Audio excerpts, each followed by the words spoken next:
네, 오늘 이 저녁도 이 말씀의 자리에 함께 나오신 여러분 모두에게 하나님의 축복이 함께 하시길 간절히 바랍니다. 저희가 첫날은 세계 역사의 흐름을 제가 말씀을 드렸고, 어떤 나라가 마지막 때에 세워질 것인지 그 내용을 여러분께서 들으셨습니다. 마지막으로 세워질 나라가 무슨 나라라고 그랬습니까? 돌나라가 올 거를 제가 말씀을 드렸고, 어제 제가 말씀드린 내용은 돌나라가 이 마지막 때에 오기 전에 어떤 징조들이 있을 것인지를 제가 어제 여러분께 말씀을 전했습니다. 오늘은 그 돌나라가 분명히 올 터인데 우리가 어떤 말씀 따라서 살아야 할 것인가, 그 내용으로 여러분께 증거하기 원합니다. 우리 잠깐 기도하도록 하겠습니다. 하늘에 계시는 자비로우신 아버지 하나님, 이 시간 하나님께서 우리에게 말씀해 주시고 또 듣는 저희 모두 위에 하나님의 축복이 함께하는 귀한 시간 되게 축복하여 주시옵소서. 이 소자를 통해서 하나님께서 말씀하시고 이 모든 말씀들을 온전히 잘 이해할 수 있도록 성령 하나님께서 역사해 주시옵기를 사랑해 주님 예수님의 귀하신 이름으로 감사드리며 기도하옵나이다. 아멘. 네, 오늘 말씀의 제목입니다. 주일인가 안식일인가, 이 제목으로 여러분께 말씀을 전하도록 하겠습니다. 여러분, 현대인들이 아주 많이 쓰는 단어가 있습니다. 또 현대인들을 대표하는 단어가 있어요. 현대인들이 가장 많이 쓰는 단어 가운데 하나가 뭘까요? 이 그림 보니까 어떤 내용 같습니까? 빨리빨리,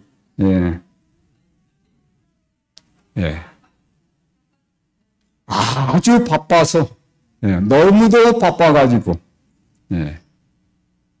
약속을 지키지 못하고, 너무도 일이 많고 힘들어서, 우리가 보통 이 스트레스를 받는 생활을 사는 현대인들의 모습을 여러분께서 경험하시고 계십니다.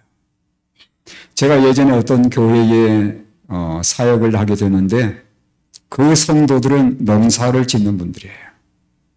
근데 뭐라고 말씀하냐면, 목사님, 저희가 너무도 바빠가지고 죽을래야 죽을 시간도 없습니다. 너무도 바빠가지고 죽을래야 죽을 시간도 없대요. 이게 오늘날 우리들의 삶의 모습이 아닌지 다시 한번 되돌아보면 좋겠습니다. 현대인들이 너무도 분주하고 바빠가지고 많은 사람들이 이런 질병에 걸려 있다고 합니다. 탈진 증후군이라고 해요. 영어로 말하면 번아웃이라고 그러죠. 왜 그런가? 압박감에 시달리고, 그리고 긴장감에 시달리기 때문에 이것을 이기지 못해서 결국은 사람들이 스스로 생명을 끊는 일이 너무도 많다는 것입니다. 너무도 분주한 거예요. 그래 너무도 스트레스를 많이 받는 겁니다. 그러다 보니까 자신의 삶의 무게를 견디지 못하고 생명을 끊어버리는 사람들이 너무도 많다는 거예요. 정말 이건 불명예스러운 것이지만 OECD 국가 가운데 한국이 거의 첫 번째를 꼽고 있다고 합니다. 이러한 현대인들에게 예수님께서 귀한 약속을 주셨습니다. 어떤 약속을 주셨습니까? 우리 함께 읽어보도록 하겠습니다. 아주 귀한 말씀입니다. 읽겠습니다. 시작. 수고하고 무거운 짐진 자들아 다 내게로 오라. 내가 너희를 쉬게 하라. 그렇게 삶의 중압감을 느끼고 삶에 정말 많은 스트레스를 받는 사람들이 이 말씀만 기억했다면 적어도 그들이 생명을 끊는 일은 없었을 것입니다. 그렇지 않겠습니까? 여기 예수님께서 아주 귀한 약속의 말씀을 주시는 거예요. 수고하고 무거운 짐진 자들아. 다 우리 모두에게 주시는 말씀이에요. 우리 모두에게는 수고의 짐들이 있습니다. 나는 괜찮아. 아니에요. 보면 내 삶에도 어떤 문제들이 분명히 있는 것입니다. 그 수고하고 무거운 짐을 다 가지고 오라는 거예요. 네? 다 내게로 오라. 내가 너희를 어떻게 하겠다? 마음에 참된 평안이 있게 하겠다라고 말씀합니다. 여러분, 우리의 삶 속에 수고하고 무거운 짐들은 어떤 것들이 있을까요? 이것들을 일 것입니다. 우리 마음속에 뭐가 있어요? 남에 대한 미움이 있어요. 그리고 질투심이 있습니다. 분노가 있어요. 또한 세속적인 욕망이 있습니다. 그리고 삶의 두려움이 있습니다.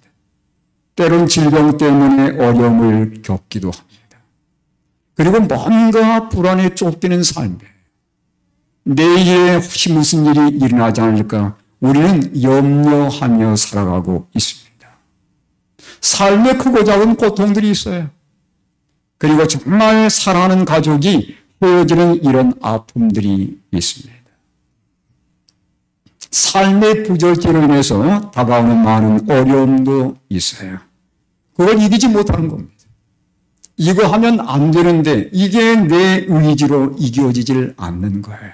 그래서 부절제가 계속 반복이 되는 것이죠. 그리고 우리 마음속에 끊임없는 죄책감이 있는 것입니다. 이 모든 것들이 다 우리 인생들이 적어도 몇 가지는 안고 살아가는 문제들이에요. 여러분, 내 삶을 한번 되돌아보시기 바랍니다. 내게는 이런 짐이 없는가? 있어요. 네, 어떤 사람은 좀 더 많을 수 있고 어떤 사람은 조금 적을 수 있지만 분명히 우리 모두는 이런 짐들을 다 지며 살아가고 있다는 것입니다. 이 인생을 가장 잘 아시는 분이 누구실까요? 우리 예수님이세요. 그래서 하나님께서, 우리 예수님께서 이런 약속까지 주십니다. 방금 전에 주신 말씀과 거의 유사한 말씀이에요. 시편 68편 19절 읽겠습니다. 시작. 날마다 우리 짐을 지시는 주, 곧 우리의 구원이신 하나님을 찬송할지로다. 나의 무거운 짐을 언제 져주신다고요? 날마다, 날마다. 내 마음의 무거운 짐, 내 어깨에 내리누르고 있는 그 무거운 짐을 예수님은 다 하시는 거예요. 그러면서 네가 내게 오기만 하면 어떻게 하겠다는 거예요? 그 짐을 다 져주겠다는 약속입니다. 날마다 우리 짐을 진다고 말씀하잖아요. 네. 우리 인생의 무거운 짐을 그분께서 지지 못할 것은 결코 없습니다. 네. 우리는 감당할 수 없지만 예수님은 그 모든 것을 다 감당해 주시는 그러한 분이라는 사실입니다. 여러분, 그래서 예수님께서 우리에게 주신 이 약속, 내가 내게 오면 내가 너희들의 짐을 다 져주시고 너희들에게 참된 힘과 평안을 주겠다는 이 약속을 꼭 여러분의 것으로 삼게 되기를 간절히 바랍니다. 우리 인생이 고달픈 인생을 하나님께서 잘 아시고 너무도 잘 아시는 겁니다. 예. 우리 인생이 이런 고달픈 짐을 지고 살아가다가 쓰러지는 그런 삶인 것을 우리 예수님이 너무도 잘 아시기 때문에 이렇게 마음의 짐뿐만 아니라 육신의 짐까지도 져주겠다 약속하셨고 특별히 우리 인생이 참된 자유와 쉼을 누릴 수 있는 그런 날까지 약속해 주셨습니다. 자, 여기 이 말씀을 여러분 참고해 보겠습니다. 창세기 2장 2절로 3절의 말씀이에요. 자, 읽겠습니다. 시작. 하나님은 하시던 일을 엿새날까지 다 마치시고 이른 날에는 하시던 모든 일에서 손을 떼고 쉬셨다. 이른 날에 하나님이 창조하시던 모든 일에서 손을 떼고 쉬셨으므로 하나님은 그날을 복되게 하시고 거룩하게 하셨다. 여러분, 복받기 원하십니까? 네. 많은 분들이 복을 받기를 정말 원하셔요. 그런데 여러분, 복을 받는 비결이 있습니다. 네. 이 날에, 하나님께서 말씀하신 이 날에 여러분이 진정한 쉼을 경험하게 되면 우리 삶 속에 복이 임하는 거예요. 여기 약속했잖아요. 하나님 그날을 복되게 하시고 어떻게 하셨다? 거룩하게 하셨다라고 말씀합니다. 하나님이 여섯 동안 이 모든 세상 것을 다 창조하셨어요. 그리고 그분이 일곱째 날은 특별히 쉬는 날로 떼어 놓으셨습니다. 왜 그분이 쉬셨을까요? 제가 이 말씀을 어떤 분에게 개인적으로 가르쳤더니 그분이 이런 얘기를 해요. 목사님, 제가 예전 교회 다닐 때 그 목사님이 이렇게 얘기하셨어요. 하나님이 여섯 동안 창조하시느라고 너무도 피곤하셔가지고 일곱째 날을 쉬셔야 됐다고 하는 거예요. 그 누가 그렇게 가르치지 않았더니 예전에 다니던 교회에서 그렇게 가르쳤다고 합니다. 여러분, 성경의 하나님은 피곤이 없는 하나님이세요. 하나님은 피곤을 모르시는 분이십니다. 그런데 왜 하나님이 쉬셨는가? 하나님이 쉬신 것은 우리 인생들의 본을 보이기 위해서 쉬신 거예요. 여섯 동안 내가 모든 것을 다 만들지 않았느냐? 그러니 너희가 일곱째 날 쉬면서 이 모든 것을 창조한 분이 하나님이심을 기억하고 그분께 예배하며 너희들의 마음에도 참된 하늘의 쉼을 통한 복을 얻도록 하기 위해서 이 날을 특별히 구별하시고 쉬신 것입니다. 그래서 여러분, 이 하나님의 본을 따라서 이 날을 특별히 쉬는 날로 준행하시는 분들은 그들의 삶에 진정한 하늘의 축복이 역사하는 거예요. 오늘 제가 이 말씀들을 함께 나누게 될 것입니다. 자, 여러분, 하나님께서 사람을 만드실 때 이렇게 만드셨다고 성경은 말씀하고 있어요. 창세기 1장 26절로 27절의 말씀입니다. 우리 함께 읽겠습니다. 시작. 하나님이 이르시되 우리가 사람을 만들고 그들로 바다의 물고기와 하늘의 새와 가축과 온 땅과 땅에 기는 모든 것을 다스리게 하자 하시고 하나님이 자기 형상 곧 하나님의 형상대로 사람을 창조하시되 남자와 여자를 창조하시고. 여러분, 하나님이 이 세상의 모든 것을 그분의 말씀으로 만드시고 마지막 순간에 그분의 최후 걸작품을 만드셨어요. 그게 누구죠? 바로 여러분과 저입니다. 그게 바로 사람이에요. 하나님이 가장 최고의 걸작은 가장 마지막 순간에 남기시고 만들어 주신 거예요. 여러분과 제가 그 작품이에요. 그런데 이게 분명히 뭐라고 성경에는 기록하고 있냐면 하나님이 이르시되라고 말씀하시면서 우리의 뭘 따라? 형상을 따라. 우리의 뭐대로? 모양대로 우리가 사람을 만들고라고 말씀합니다. 여러분, 사람이 먼저 만들어졌습니까? 아니면 침팬지가 먼저 만들어졌습니까? 어느 게 먼저 만들어졌어요? 동물이 먼저 만들어졌어요? 사람이 먼저 만들어졌어요? 헷갈리면 안 됩니다. 제가 방금 힌트를 드렸어요. 하나님께서 제일 마지막 최종 걸작품이 뭐라고요? 그러니까 뭐가 먼저 만들어졌어요? 침팬지가 먼저 만들어진 거죠. 근데 하나님이 왜 침팬지 모양을 참고해서 사람 만들지 않았을까요? 여기 뭐라고 말씀하세요? 하나님이 이르시되 우리의 형상을 따라 우리의 모양대로 우리가 사람을 만들고라고 말씀을 하십니다. 원숭이가 먼저 나왔고 침팬지가 먼저 만들어졌지만 하나님은 그것들을 본따서 사람 만든 게 아니에요. 사람과 침팬지는 전혀 다른 것입니다. 하나님이 그거 본떠서 만든 게 아니에요. 네. 하나님이 그분의 형상 따라서 사람을 만드신 겁니다. 왜 그렇게 했을까요? 그 이유가 있을 거 아니에요. 원수 모양대로 하면 쉽잖아요. 네. 이미 만드셨으니까.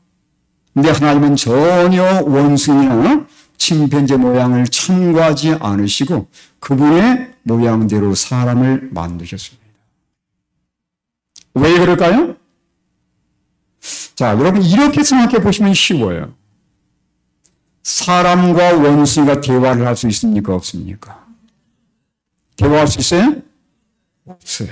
대화를 못합니다. 왜 대화를 못할까요? 제가 이미 힌트를 다 드렸어요. 왜 대화가 안 될까요? 전혀 모르니까. 모양이 틀려요. 예. 그러니까 교제가 안 이루어지는 겁니다. 대화가 안 되는 거예요. 예. 근데 하나님이 왜 우리를 그분의 형상대로 만드셨냐면 그분과 뭐 하도록 하기 위해서? 대화를 나누고 교제하도록 하기 위한 것입니다. 그래서 자 여기 아주 영리한 침팬지가 있지만 보니까 사람 닮았습니까? 안 닮았어요. 닮았다 하면 안 됩니다. 예, 이건 사람의 모양이 아니에요. 예, 하나님이 전혀 침팬지나 원숭이 모양 본따 만든 게 아니에요.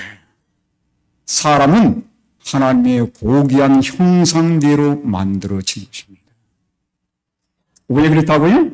하나님과 사랑의 교제를 나누기 위해서 그런 것입니다. 과학자들이 분석을 했어요. 이 가장 영리하다고 취급되는 이 침팬지의 뇌의 무게를 재보니까 300 내지 400g이라고 합니다. 근데 사람은 조금 좀 덜 떨어진 사람처럼 보일지라도 뇌의 무게가 1300 내지 1400이에요. 얼마 차이 납니까? 얼마 정도 차이 나는 것 같아요? 약 1000g 정도 차이가 납니다. 왜 하나님이 1000g 더 주셨을까요? 자, 여러분 한번 생각해 보시기 바랍니다. 이 침팬지가 300 내지 400g만의 뇌 무게를 가지고 여러분 새끼 잘 낳습니까? 새끼 낳는데 문제 있어요? 없어요? 침팬지가 300 내지 400g밖에 안 되니까 새끼 낳는데 문제가 있던가요? 문제 없어요. 잘 낳습니다. 먹고 사는데 지장이 있던가요? 없던가요? 없습니다. 잘 살아요. 예. 여러분 사람도 자녀를 낳고 먹고 사는 데는 얼마 정도면 충분하냐면 300 내지 400g이면 충분해요. 예. 근데 왜 1000g 더 주셨을까요? 왜요? 뭐 하도록 하기 위해서? 그 원대하시고 거룩한 하나님과 교제하도록 하기 위해서 1000g을 더 덤으로 준 것입니다. 그러니까 이 1000g을 활용하지 않으면 우리 사람이나 짐승이나 똑같이 되는 거예요. 아이고 짐승 같아. 하나님을 안 믿는다는 얘기예요. 그러니까 여러분 우리 가운데 만약 나는 하나님 안 믿을 거야. 이렇게 생각하시는 분은 1000g을 반납해야 돼. 하나님께 반납해야 됩니다. 예. 그것은요, 하나님과 교제하도록 특별히 주신 거예요. 예. 먹고 사는 데는 그거 없어도 지장 없습니다. 예. 그래서 여러분, 저는 우리 모두가 정말 하나님과 함께 사랑의 교제를 나누고 그분을 더욱더 닮아가는 그런 하나님의 참된 백성들 되시길 간절히 바랍니다. 자, 하나님과 우리가 교제하기 위해서 그런 특별하게 그분의 형상들을 만들어 주셨고 또 우리와 하여금 1000g을 더 주시다고 말씀드렸잖아요. 하나님께서 여러분 서로 사랑하는 남녀가 있습니다. 근데 사랑한다고 말은 하고 만나지는 않아요. 사랑하는 겁니까? 정말 사랑한다면 어떻게 해야 되겠어요? 함께 만나기도 하고, 그렇죠? 함께 전화도 하고, 만나서 데이트도 하면서 차도 좀 마시고 이렇게 해야 되지 않겠어요? 그래서 하나님께서 야, 내가 너와 정말 교제하기 원해. 그래서 하나님께서 우리를 그분의 형상대로 만드실 뿐만 아니라 데이트할 수 있는 나를 특별히 주셨습니다. 야, 내가 너와 함께 교제하기 위해서 너를 만들었잖아. 그러니까 우리 함께 모여서 데이트하자? 그 데이트하는 날이 언제입니까? 아, 그 날이 바로 안식일이에요. 예. 안식일은 하나님과 사랑의 교제를 나누며 데이트하는 날이에요. 예. 근데 여러분, 데이트하는 두 남자가 만났습니다. 남자는 TV만 보고 있고, 여자는 핸드폰으로 유튜브만 보고 있어요. 교제가 됩니까? 안 됩니까? 안 되죠. 그래서 교제를 잘하려면 뭘 없애야 되겠어요? 방해되는 것을 없애야 되는 겁니다. 그래서 우리가 안식일 날 세상적인 일을 하지 않는 것은 그것 때문에 그런 거예요. 하나님과 뭐 하도록 하기 위해서? 사랑의 깊은 교제를 하기 위해서 그렇게 하는 것입니다. 자, 그래서 여기 다시 한번 성경의 말씀을 보겠습니다. 하나님께서 왜 그날을 특별히 떼어 놓으셨는가? 뭐 하도록 하기 위해서요? 하나님과 뭐 하도록 하기 위해서? 데이트하기 위해서. 여러분, 데이트하러 갈 때 기뻐요? 슬퍼요? 슬퍼요? 예. 안식일 교회 나올 때 기쁩니까? 예. 여러분, 그런 마음으로 나오셔야 되는 거예요. 예. 우리가 사람과 사람도 데이트하러 나올 때 마음이 두근거리지 않습니까? 예. 그것처럼 우리가 안식일에 교회 나올 때도 그러한 마음으로 하나님께 나와야 되는 것입니다. 그래야 할 때 여기 약속하신 하늘의 복과 거룩한 축복이 우리에게 임하게 되는 거예요. 이 말씀 다시 한번 보겠습니다. 자, 하나님과 우리 사이에 데이트하는 날이에요. 이 날이 안식일이고 이 날에 하나님이 특별히 복을 주셨기에 이 날을 우리가 지키는 것은 너무도 중요한 것입니다. 자, 함께 읽겠습니다. 시작. 하나님이 그가 하시던 모든 일을 그치고 일곱째 날에 안식하십니다. 하나님이 그 일곱째 날을 복되게 하사 거룩하게 하셨으니 이는 하나님이 그 창조하시며 만드시던 모든 일을 마치시고 그날에 안식하셨습니다. 여러분, 그래서 이 안식일에 하나님께 나를 왜 그분의 형상대로 만드셨는지를 우리가 기억하고 그분과 사랑의 교제를 나누게 될 때 이런 놀라운 축복이 우리에게 있다는 사실을 결코 잊지 않게 되기를 간절히 바랍니다. 실제로 이 안식일에 예수님을 만나서 놀라운 복을 받은 사람들이 있어요. 자, 그 내용을 제가 여기 말씀드립니다.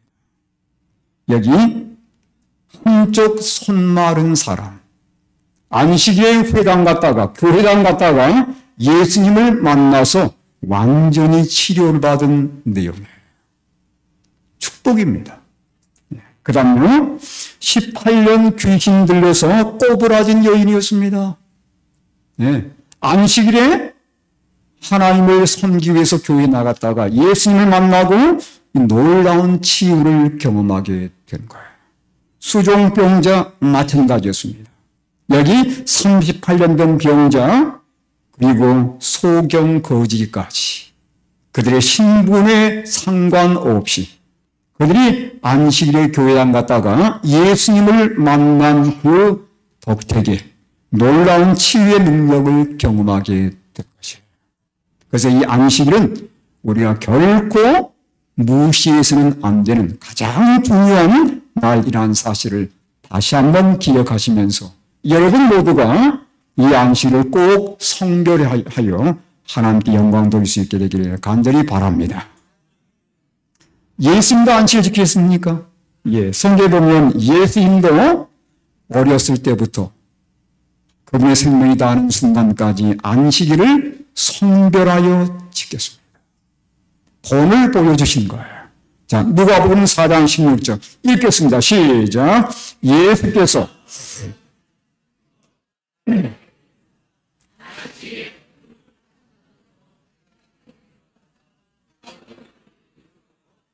예, 감사합니다.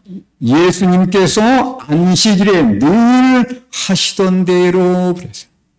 안식일 교회당 가는 것은 예수님의 삶의 하나의 빼놓을 수 없는 그런 중요한 삶의 요소였습니다. 예수님은 꼬박꼬박 안식일에 교회를 가졌어요. 안식일이라고 성경에 말씀합니다. 주일이라고 말씀하지 않으셨어요. 안식일이라는 것을 기억하시기 바랍니다. 예수님이 십자가에서 돌아가시고 승천하신 다음에 제자들도 안식을 지켰습니까? 예, 여기 성경에 보면 제자들도, 예수님의 제자들도 그들이 어디에 가든지 안식일을 정확하게 구분해서 하나님께 예배를 드렸습니다. 하나님과 데이트하는 거예요. 자, 사도행전 17장 2절 읽겠습니다. 시작. 바울이 자기의 관례대로 그들에게로 들어가서 새 안식일에 성경을 가지고 강론합니다. 이 바울이란 이 예수님의 또 한 사람의 제자입니다. 사도라고 그러죠. 사도. 어디를 가든지 그는 하나님의 기별을 증거하면서 안식일만 되면 교회당을 찾아와서 함께 예배를 드렸다는 것을 분명히 증거하고 있는 말씀입니다. 이 안식은 계속해서 이어집니다. 그래서 우리는 어디에서까지도 안식일을 지킬 것인가? 여기에서도요. 우리가 장차 구원받아서 하늘에 가게 되면 그 새 하늘과 새 땅에서도 안식일을 지킬 것을 분명히 성경은 우리에게 말씀해주고 있습니다. 자, 여기 이사야 66장 22절 23절 읽겠습니다. 시작. 내가 지을 새 하늘과 새 땅이 내 앞에 항상 있는 것까지 너희 자손과 너희 이름이 항상 있으리라. 여호와의 말이니라. 여호와가 말하노라. 매월 초하루와 매 안식일에 모든 혈육이 내 앞에 나와 예배하리라. 언제 하나님 앞에 나가서 예배한다고 했습니까? 안식일입니다. 매월 초하루와 매 안식일마다 그랬어요. 하늘에서도 우리가 안식을 지키는 거예요. 그렇다면 이 땅에 사는 동안에 안식을 지키는 연습을 해야 되지 않겠습니까? 예. 당연한 것입니다. 하늘에서 계속 이어지는 하나님께 예배드리는 그 날이라는 사실을 잊지 않게 되길 간절히 바랍니다. 하늘에 가서 해야 될 그 안식일이라면 이 땅을 지나는 동안에 반드시 이 날을 기억하셔서 하나님과 사랑의 교제를 나누시고 그분께서 우리에게 주시고자 원하시는 하늘의 축복을 듬뿍 받으시는 우리 모든 성도들이 되시기를 간절히 바랍니다. 그러면 과연 안식일은 오늘날 어느 요일일까? 이걸 궁금해하시는 분들이 꽤 많습니다.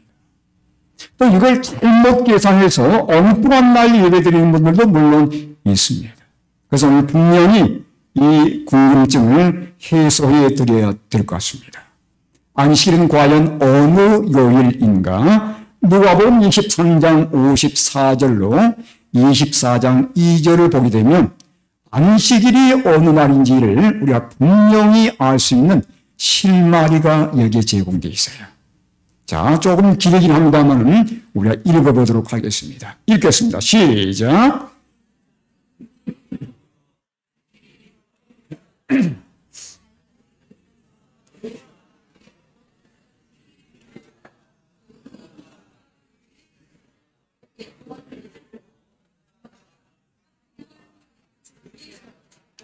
계명을 따라 안식일에 쉬더라.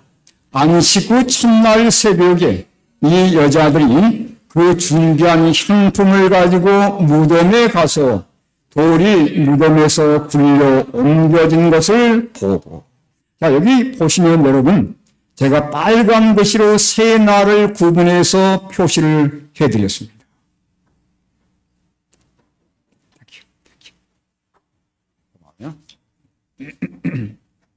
자, 여기 보니까 첫 번째 빨간 글씨 무슨 날? 준비일. 두 번째는요? 안식일. 세 번째는 안식의 첫날이라고 제가 구분해서 여러분께 표시를 해드렸습니다. 정리해 보겠습니다. 자, 여기 세 날이 나왔는데 준비일, 안식일, 그리고 안식 후 첫날이에요. 우리가 아는 것처럼 준비일에, 방금 보았던 준비일에 어떤 사건이 있었죠? 예수님이 십자가에 달려 돌아가신 사건이 있었습니다. 그분이 십자가에 달려 돌아가신 거예요. 다 이뤘다 말씀하시고 예수님이 십자가에서 운명하셨습니다. 그때가 바로 준비일이었어요. 자, 그 다음날 안식일에는 예수님께서 어디가 계셨죠? 그분의 시신이 무덤에 안장되어 있었습니다. 무덤에 들어가 계신 거예요. 그리고 그 다음날 안식 후 첫날에 무슨 사건이 있었는가?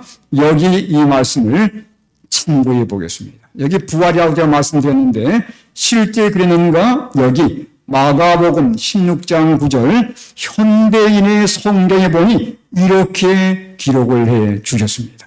안식일을 다음 날인 무슨 요일?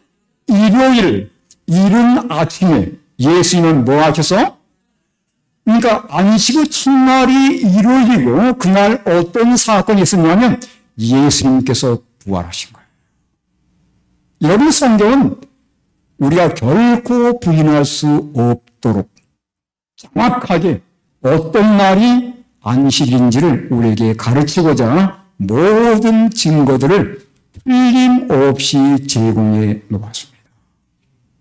안식일 첫날, 그날 예수님께서 부활하셨는데 여기 분명히 말씀 보니 일요일이라고 언급해 놓았어요.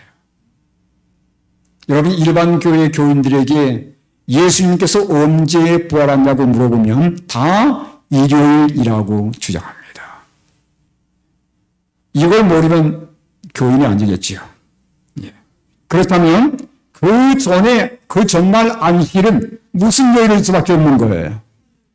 무슨 요일이 돼야 됩니까? 토요일이 돼야 되는 거죠? 예. 그러면 준비일은요? 바로 그 전날이기 때문에 금요일이 되는 것이에요. 그래서 성경이 말하는 안식일은 정확하게 오늘날의 토요일이 되는 것입니다. 제가 지금 마술을 부린 게 아니에요. 제가 성경에 있는 내용들을 그대로 여러분께 말씀을 드린 겁니다. 예. 안식일은 분명히 토요일이라고 하는 것을 여러 가지 증거를 통해서 우리에게 결코 의심하지 않도록 정확하게 말씀을 해 주셨습니다. 안식일은 토요일인 거예요. 여러분 여러분께서 집에 가시면 달력이 다 있을 것입니다. 네, 우리가 창조의 사건을 보시면 이렇게 창조의 사건이 진행되고 일곱째 날 하나님은 쉬셨다라고 말씀을 주셨습니다. 자, 여러분 달력에 보시면 집에 있는 달력들이 다 이렇게 되어 있을 거예요. 일요일 날이 항상 먼저 기록되어 있습니다.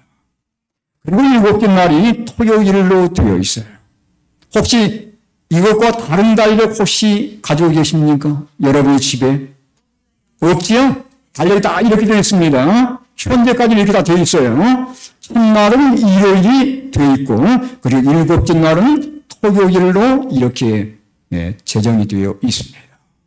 달력도 일곱째 날이 일요일이 아니고, 하나님께 예배드릴 그 안식일이 토요일이라는 사실을 분명히 말씀해 주고 있습니다. 근데 여러분, 달력보다 더 오랫동안 안식일을 지켜온 백성들이 있어요. 그들이 누구냐면 유대인들입니다. 유대인들의 증언을 좀 보도록 하겠습니다. 유대인과 안식일. 여기 보시면 안식일은 금요일 저녁에 시작되어 토요일 해질 때까지 지속된다. 실제로 말하면 안식일은 금요일 해지기 몇 분 전에 시작해서 토요일 해진 후 1시간까지 진행된다.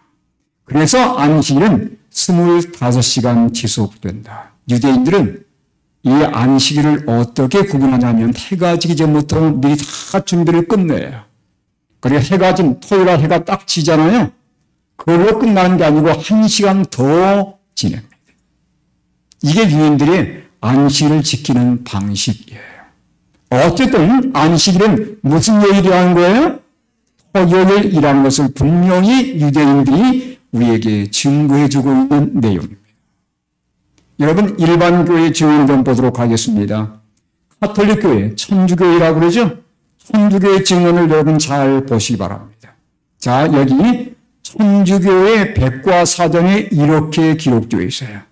자, 함께 읽겠습니다. 시작.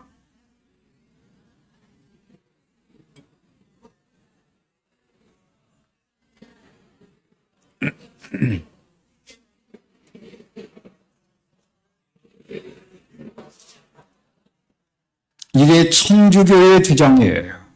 뭐라고 얘기하냐면 천주교회가 안식일을 주일 중 7째 날인 토요일, 우리가 분명히 지금까지 증거를 보았습니다.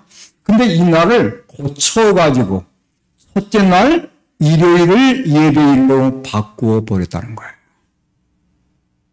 이게 지금 천주교가 주장하는 내용입니다. 지금 일반 교회들이 이 방식을 따라가지고 일요일 날 예배를 드리는 거예요. 이건 성경이 가르침이 아닙니다. 이건 천주교회가 가르치는 방식이에요. 자, 그 다음 보겠습니다. 자, 이게 보시면 제임스 카디널 기본, 추기경 기본이라는 사람이 그 카톨릭 미러, 뭐라 그럴까요? 천주교의 연감, 이곳에 이렇게 기록을 하고 있습니다. 한번 읽어보겠습니다. 시작. 이성과 지성은 우리들에게 둘 중 하나를 선택하도록 요구한다. 그것은 토요일을 거룩히 지키는 개신교인이 되거나 아니면 일요일을 거룩히 지키는 천주교인이 되거나이다. 그 외에 어떤 타협도 있을 수 없다. 아주 못 박았습니다. 토요일 거룩히 지키는 개신교인이 되거나. 그러니까 참된 성경 말씀을 따라서 진정한 개신교인이 누구냐? 토요일 안식일을 지키는 백성들이 진정 하나님의 백성들이란 말이에요. 그 다음에 뭐라고 얘기하면 아니면 일요일을 거룩히 지키는 누가 되거나 천주교인 되거나 둘 중에 하나를 취하라고 지금 일반 교회들에게 얘기하는 장면. 여러분, 일요일 예배는 성경에 없는 예배일입니다. 성경에는 일요일 예배에 대한 얘기가 전혀 나와 있지 않습니다. 네. 성경 기록이 끝난 다음에 일요일 예배가 시작이 된 거예요. 자, 그 내용을 잠깐 살펴보도록 하겠습니다. 자, 왜 일요일 예배가 어떻게 시작되는지 이 내용을 여러분께서 잘 참고해 보시길 바랍니다. 자, 콘스탄티누스 황제는 321년 3월 7일 첫째 날을 태양의 날로 선포하고, 무슨 날요? 태양의 날이에요. 선포하고 이 날을 예배이자 공휴일로 정한 뒤 7째 날은 토요일로 명명하는 칙령을 내렸다. 그 다음 보세요. 첫째 날을 태양의 날이자 공휴일로 정한 것은 당시 로마인의 대다수를 차지한 미트라 교도들을 배려하기 위함이었다. 이건 예전에 신문에 나온 내용이에요. 2003년에 신문에 이 내용이 수록되어 있었습니다. 역사적인 그 내용을 그대로 본따 가지고 신문에 이렇게 게재한 거예요. 여러분, 일요일 예배는 이때부터 시작이 된 겁니다. 오늘 우리가 일요일 날 쉼을 갖고 있잖아요. 공무원들 다 쉬고 가게도 문 닫고 이때부터 시작된 거예요.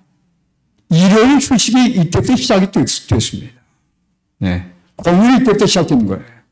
그런데 이 콘스탄틴 황제가 일요일을 쉼의 날로 지정하면서 뭐라고 얘기했냐면 태양의 날이라고 분명히 그렇게 명령을 했어요. 태양의 날입니다. 일요일 예배는 하나님께 예배드리는 날이 아니에요. 그날은 태양 신에게 예배드리는 그러한 날이었습니다. 나중에 기독교인들이 이 날을 따라가게 된 거예요. 자, 어떻게 따라가게 됐는가? 그 다음 말씀을 보겠습니다. 364년 라오디게아 총회의 결정입니다. 읽겠습니다. 시작. 그리스도인들은 유대화하거나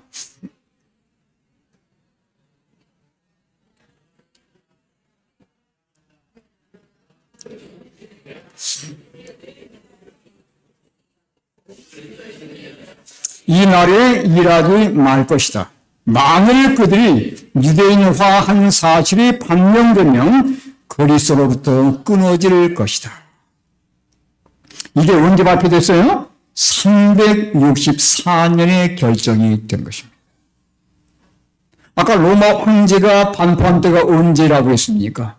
321년이었습니다. 네.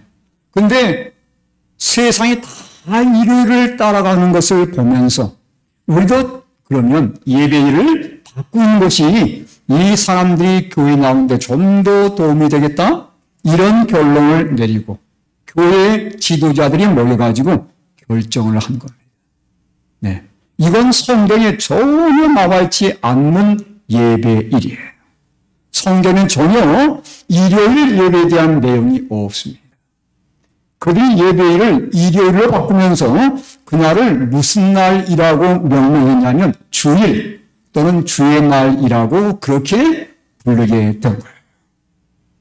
이건 사람의 제도이지 결코 성경의 제도가 아니라는 것을 여러분께서 분명히 기억하셔야 됩니다. 여러분, 우리가 누구의 말을 따라야 되겠습니까? 하나님의 음성을 따라야 되겠어요? 사람의 가르침을 따라야 되겠어요? 하나님의 음성을 따라야 되는 것이죠. 자, 그런데 여기 이 사실을 정확하게 고백하고 있는 단체가 바로 천주교회입니다. 다시 한번 보겠습니다.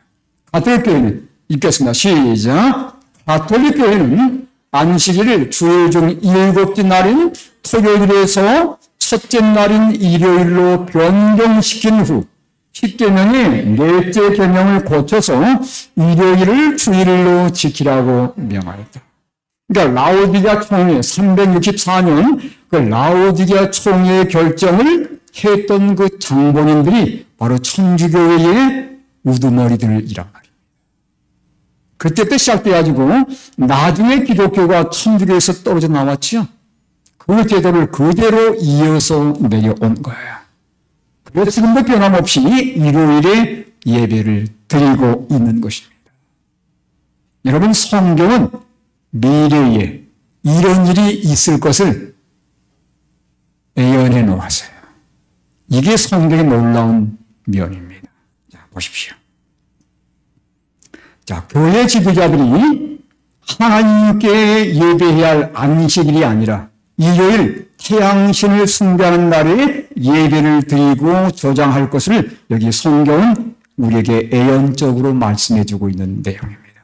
에스겔 8장 16절 읽겠습니다. 시작. 그가 또 나를 데리고 여호와의 성전 안뜰에 들어가시니라. 보라, 여호와의 성전문 곧 현관과 제단 사이에서 약 25명이 여호와의 성전을 등지고 낯을 동쪽으로 향하여 동쪽 태양에게 예배하더라. 어디에서요? 어디에서? 성전 안에서. 여러분, 성전 안에서 종사하는 분들은 교회의 지도자들을 말하는 거예요. 과거엔 제사장들만 이 안에 들어가서 봉사할 수 있었습니다.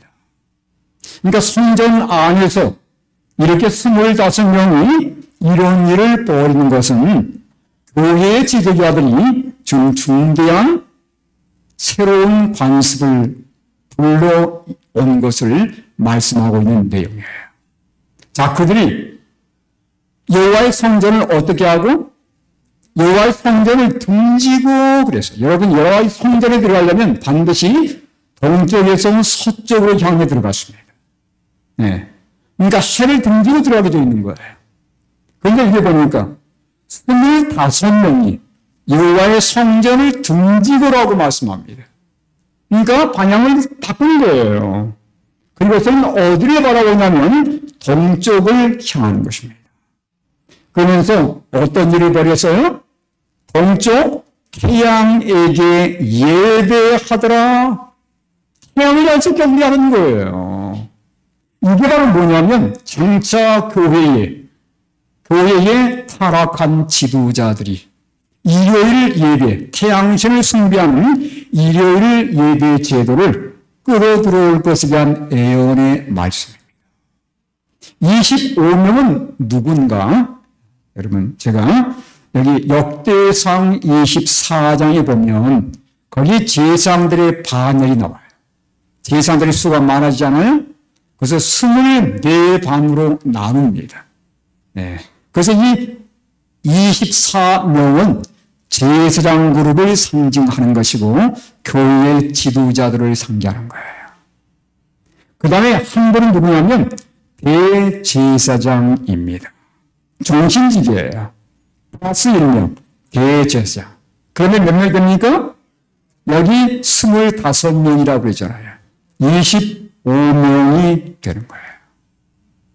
이건 바로 뭐냐면 장차 교회의 지도자들이 하나님께 예배 드려야 할 안식일을 가리키고 안식일의 tun수의 모범을 보이는 것이 아니라 오히려 날짜를 바꿔가지고 태양신에게 예배하며 태양신을 섬기는 일요일의 예배를 오히려 북돋우고 그 예배일을 가져올 것에 대한 그 예언의 말씀입니다.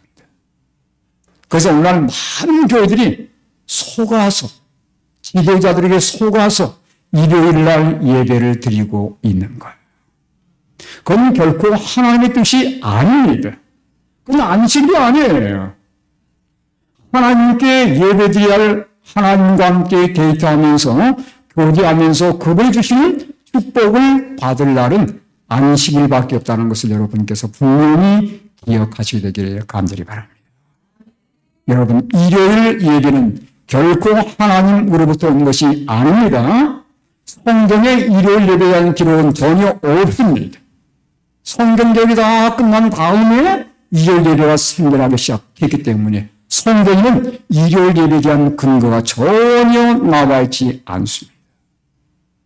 훗날에 태양신 숭배 제도에서 일요일이 비롯됐다는 것 제가 분명히 역사적으로 말씀을 드렸습니다. 여러분, 어느 날 하나님께 예배를 드려야 되겠습니까?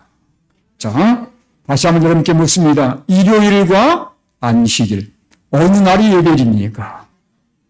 자, 여러분 성경에 예수님께서 이렇게 경고를 하셨어요. 함께 읽겠습니다. 시작. 사람의 계명으로 교훈을 삼아 가르치니 나를 헛되이 경배하는도다 하였느니라. 너희가 하나님의 계명은 버리고 사람의 전통을 지키느니라. 여러분, 일요일 예배는 하나님의 계명을 버리고 사람의 전통을 따르는 거예요. 이러한 예배를 예수님은 뭐라고 지적하냐면 헛된 경배라고 얘기하는 것입니다. 복이 있겠습니까? 복이 주어지지 않는 거예요. 여러분, 지금까지 혹시라도 내가 알지 못하고서 이 일요일에 예배를 드려왔다면 여러분, 이제는 참된 하나님의 거룩한 날 안식일을 다시 한번 기억하셔서 이 날에 예배드리는 그러한 결단을 할 수 있게 되기를 간절히 바랍니다. 여러분, 그렇게 하시겠습니까?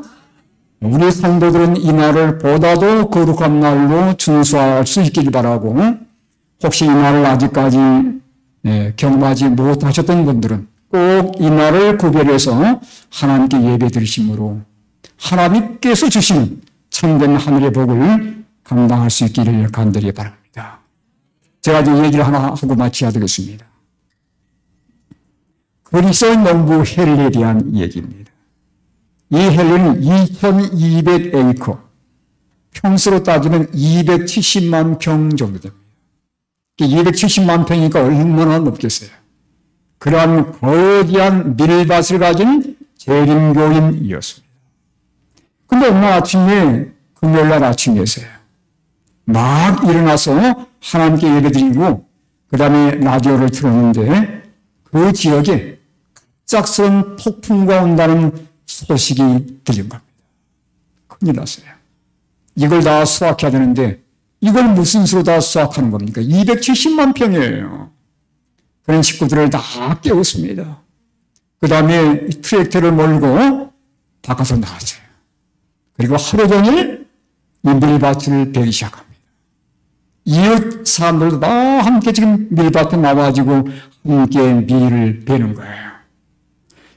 그래서 너무도 광활하기 때문에 해가 지기 1시간 전인데도 불구하고 이 수확한 부분은 그렇게 많지를 않았습니다. 해가 지기 1시간 전, 그럼 모든 기회를 멈추고 식구들을 다 불러들여서 집으로 데리고 들어갔어요. 그것을 보았던 이웃 사람들이 조롱했습니다. 아니, 헬리는 말이야, 예수 믿을 때 정신이 이상하게 되었어. 네? 이렇게 거대한 밭을 hul끔하게 망치려고, 네? 안식일이 뭐라고 예배드리겠다고 그냥 가버렸다는 거예요. 하면서 이 헬리의 뒷꼭지 대고 조롱하기 시작했습니다. 완전히 망칠 지경이 있는 거예요. 그 거대한 밀밭이. 헬리는 식구들을 다 불러 모으고 깨끗하게 목욕하고 옷을 갈아입은 다음에 거실에 모여서 하나님께 예배를 드렸습니다. 그래서 이렇게 하나님께 기도한 거예요.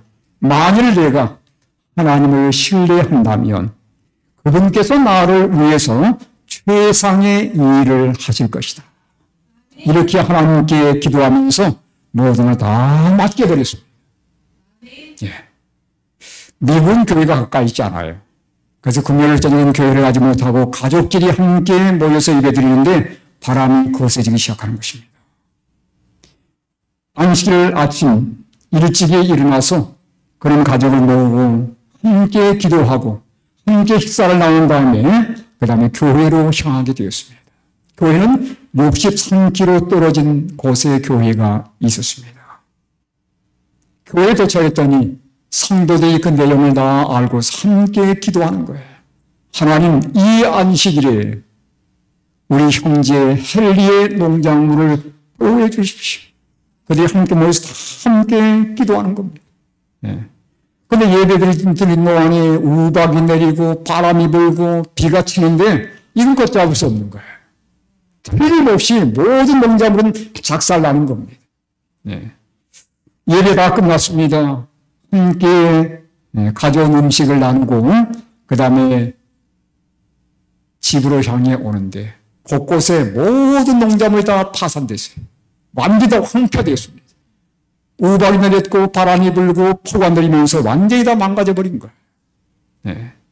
그런데 자기 집 가까이 오는데 놀랍게도 전혀 우박의 피해를 보지 않고 바람이 전혀 지나가지 않은 밀밭이 나타난 것입니다.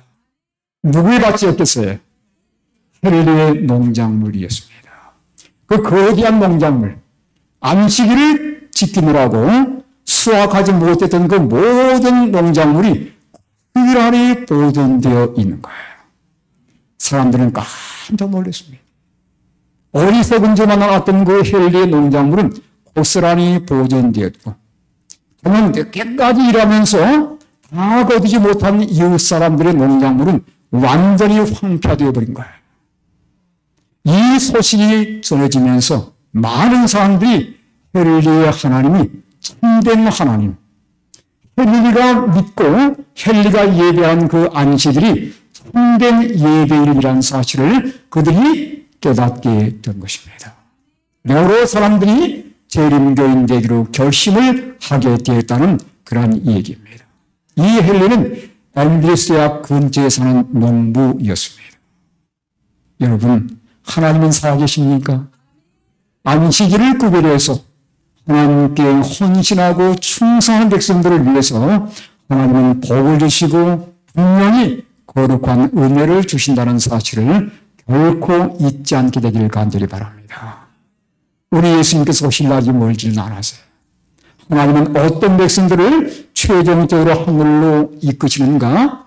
예수님을 진실로 사랑하고 그분께 자신의 삶을 의지하며 하나님께서 우리에게 주신 하나님의 계명을 순전하게 충성하고 순종한 백성들에게 하나님은 최후의 놀라운 구원의 영광을 준다는 사실을 잊지 않게 되기를 간절히 바랍니다. 오늘 이 자리에 나오신 우리 모든 성도들은 물론이고 아직 안식에 대해서 깨닫지 못하셨던 분들도 이제는 안식일을 구분해서 하나님께 예배하심으로 주님이 주시는 하늘의 축복을 충만히 경험하시는 모든 분들 되기를 간절히 바라면서 오늘 말씀을 마치겠습니다.